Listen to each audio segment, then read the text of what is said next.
What's up? So Souls games are apparently really hard, at least for most casual players, and that is a fair assessment.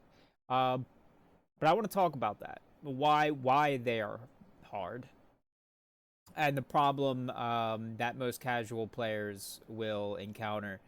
The mindset that they have that is different from more seasoned players of this game genre. So first of all, I want to talk about the overall game loop process. A veteran player has two mindsets going into a Souls game. There is the progression mindset, and there's the farming mindset. And this is the key difference. A casual player, the progression and the farming is essentially the same thing. So what you'll notice is a lot of people will go through an area, kill all the mobs, pick up all the items. They'll farm up a bunch of souls, blood echoes, what have you, and then they'll die. And that's where the problematic part of the game loop arises. This is where people start to become stressed out. This is where people start to become annoyed because now it's like, oh, well, I've spent all that time farming all that experience, and now I can't put it into my character. This is essentially the biggest problem. If you are lacking levels, you will find yourself in situations where you are dying faster because your stats are lower, obviously. Of course, as you get higher in levels, there are diminishing returns, but that does not mean that those, diminishing stats do not stack up overall over time. So they're still important, and getting as much experience over time without losing it is better. And this is what the casual player needs to learn, that there are multiple ways to play this game. There is, sure, you can go through, you can clear everything, grab everything, try to get to the boss, try to beat the boss, and lose your souls potentially, or you could win. You could get lucky, you could be good enough, you could win. But there's a chance that you could lose it all. And if you die again, they get erased. And that's where the stressful part comes. Because dying the first time and dropping your souls is not a big deal. But then it's like, oh god, now I need to get back to them safely and get them. And then can I retrieve them and get them out of there? Like if you're at a boss, you might be stuck. In Bloodborne, there's an item that you can use in a boss area to exit without losing them.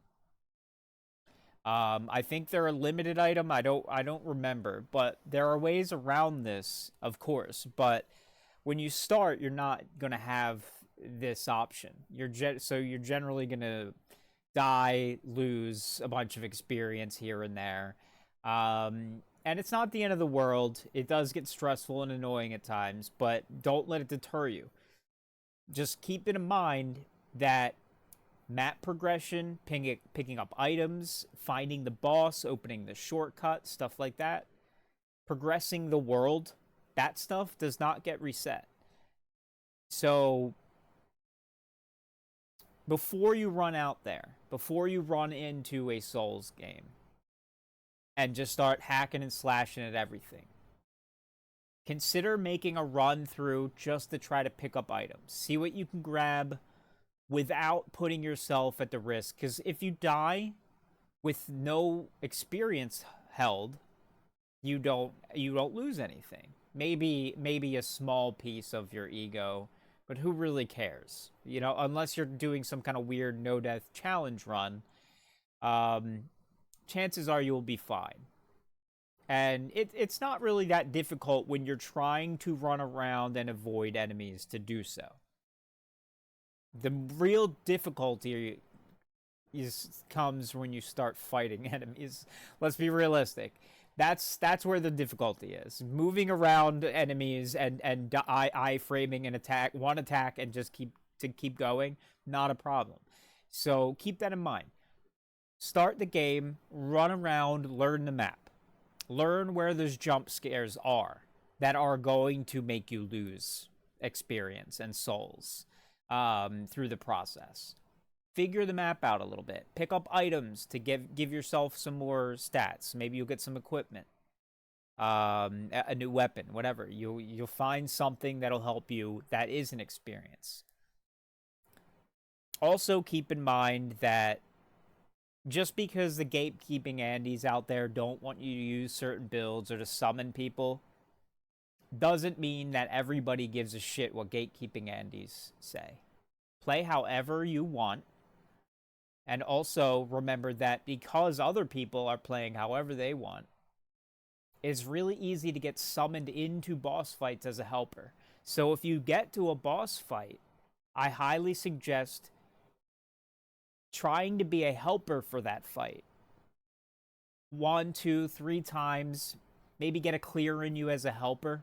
As you clear them as a helper, you'll get experience too. So you could potentially get a couple levels to help you out.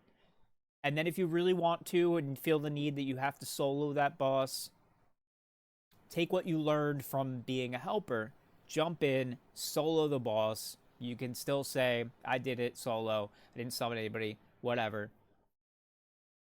No harm, no foul. So, ultimately, yeah, Souls games are difficult. But they're only made increasingly more difficult by players' lack of knowledge of the overall game mechanics and the fact that it can be played in a different way. That is just go out there, kill everything, get everything, do everything at once. No, that's not, like I said, seasoned players. There is a lot of running past things, picking up choice items, unlocking the shortcut in case you do die on the boss. That way you can shortcut to the boss.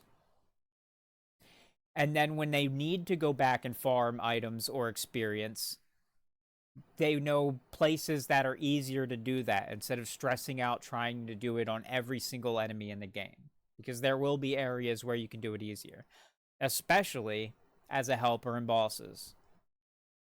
I think in Bloodborne, I got like 500 levels just farming Celestial Emissary.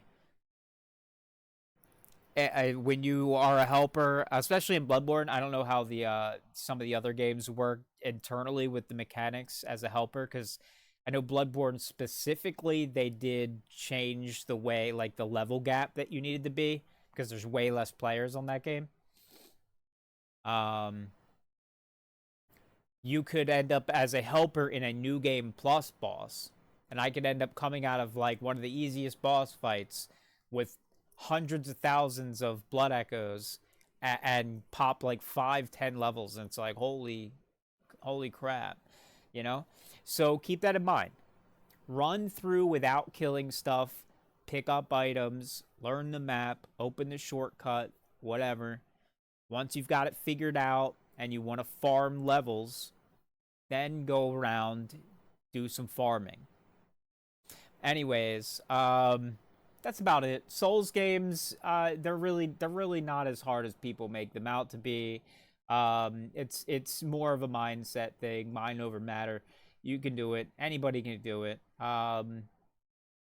Just remember the 2 different cycles: the progression cycle and the farming cycle. Okay, 2 different gameplay loops within the same game. If you combine them, it gets increasingly more difficult. So just separate those 2 and you're good to go.